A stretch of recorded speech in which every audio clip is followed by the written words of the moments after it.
আইন শৃঙ্খলা রাজ্যে অত্যন্ত ভালো স্থানে রয়েছে। পুলিশকে নির্দেশ দেওয়া হয়েছে, যদি কেউ আইন শৃঙ্খলা লঙ্ঘন করার চেষ্টা করে তাহলে তার বিরুদ্ধে যাতে ব্যবস্থা গ্রহণ করা হয়।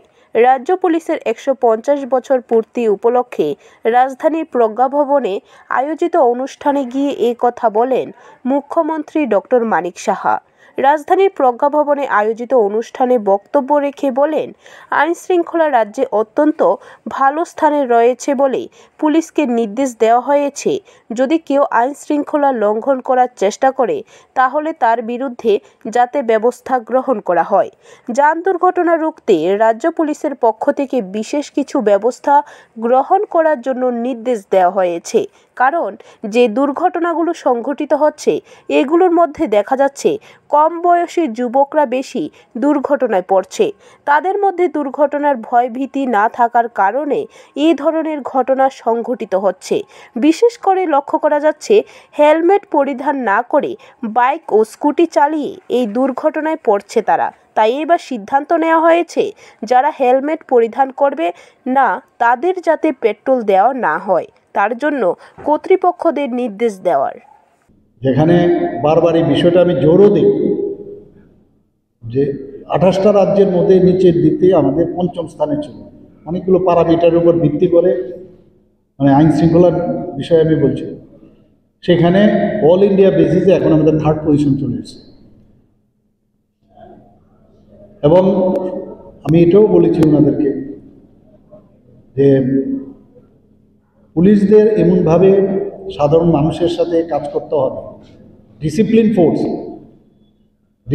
ফোর্সের সাথে সাথে এই কাজটা থাকবে যে আমি আপনার নিরাপত্তার জন্য আছি, কিন্তু যারা নিরাপত্তা বিঘ্নিত করবে তাদেরকে কিন্তু আমরা মানে কঠোরভাবে তার মোকাবেলা করব। এই যে বিষয়টা, সে আস্থার যে বিষয়, সে কনফিডেন্সটা আপনাদের সেটা আর আনতে হবে।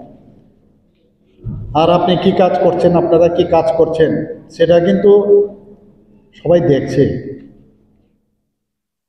এমন কাজ করবেন আপনারা যে কাজটা মানুষ সারা জীবন মনে রাখে। আমরা আজকে বর্তমান আমরা দেখেছি, আমরা ইতিহাসকে আমরা জানি কিন্তু ভবিষ্যৎ আমরা জানি না। এমনভাবে আপনারা কাজ করুন যাতে ভবিষ্যৎ বর্তমান হয়ে ইতিহাস হয়ে সারা জীবন আপনাদের মনে রাখে। আমাদের অনেক ডাক্তারবাবুদের আছে, অনেক জায়গায় গেলে ওদের ট্রান্সফারের বিষয় যখন আসে, ওই এলাকার মধ্যে অনেকে হইচই করে যে না আমার এই ডাক্তারবাবুকে, বা অনেক টিচার আছে, ভালো ভালো টিচার আছে, টিচারকে এখান থেকে সরাতে পারবেন না। অর্থাৎ সে খুব ভালো কাজ করেছে, কিন্তু যেহেতু পুলিশিংয়ে একটা ডিসিপ্লিন ফোর্স, এক জায়গা থেকে আরেক জায়গায় যেতেই হবে, তো একটা ছাপ ওখানে রেখে আসুন। যেই পুলিশ অফিসার ছিল এখানে, বা এরকম একজন কনস্টেবল থেকে আরম্ভ করে সব স্তরের পুলিশই আছে, যে এত ভালো ছিল। এবং আমরা এখনও আছে অনেক পুরনো পুলিশ অফিসারদের, আজকেও আমরা নাম নেই ওদের। এইরকম একটা ছাপ আপনারা রাখুন। আর মাঝে মাঝে অনেক সময় পত্রপত্রিকায়ও উঠে, কিন্তু আপনার নিজেকে আগে দেখতে হবে যে আমি ঠিক কাজ করেছি কিনা, আমার বিবেক কী বলছে। ব্যুরো রিপোর্ট, খবর ত্রিপুরা।